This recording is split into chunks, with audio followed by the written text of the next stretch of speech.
It's time now for some real education. You know, in the doldrums of all this education news, we're not a lead. We're not one of that organization that says if it bleeds, we lead. We would love to spend days and days and days giving you positive stories, uplifting stories about how well educated our kids were becoming, but we can't do that because that's not the reality.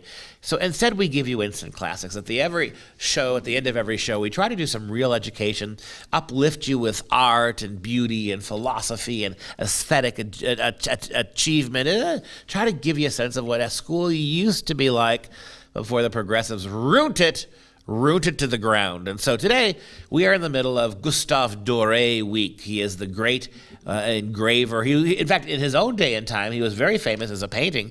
His paintings are still very valuable and very worthwhile. Yet it seems that his power as a wood engraver overshadows that in the modern era. He did really, really comprehensive carvings of scenes from all the great works of Western culture. One of my favorite books is Dantes Inferno, the entire Divine Comedy of Dante, and absolutely Dore did a definitive series of woodcut engravings for that book. Take a look at this one. We looked at the Bible the last 2 days. This is one of my favorites. This is from the Ring of the Suicides. This is that place in Dante's Inferno very far down in the realm of violence against self. You know, there's violence against God, there's violence against other people, there's violence against the self. This is a horrible canto from the middle depths of hell from Dante. And notice what happens in this picture. Because these human beings threw their lives away, they murdered themselves. It's a maxim of hell that the criminal cannot take with him into the afterworld that which he despoiled. So if you were a thief, you had to give up the things that you were stolen.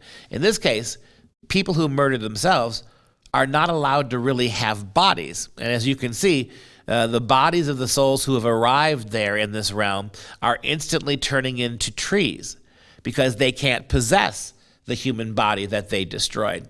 So these souls become trees.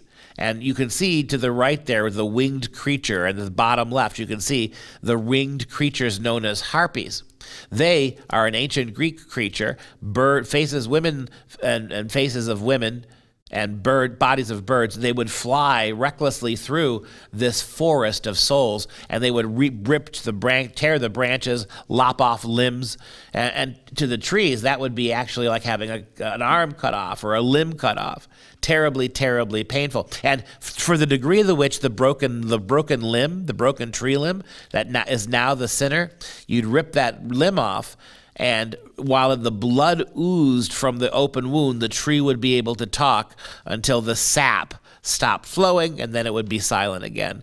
And so what a really shocking, deeply profound punishment for those who murder their own bodies.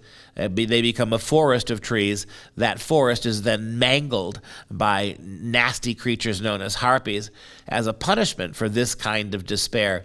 And let's not forget what despair is.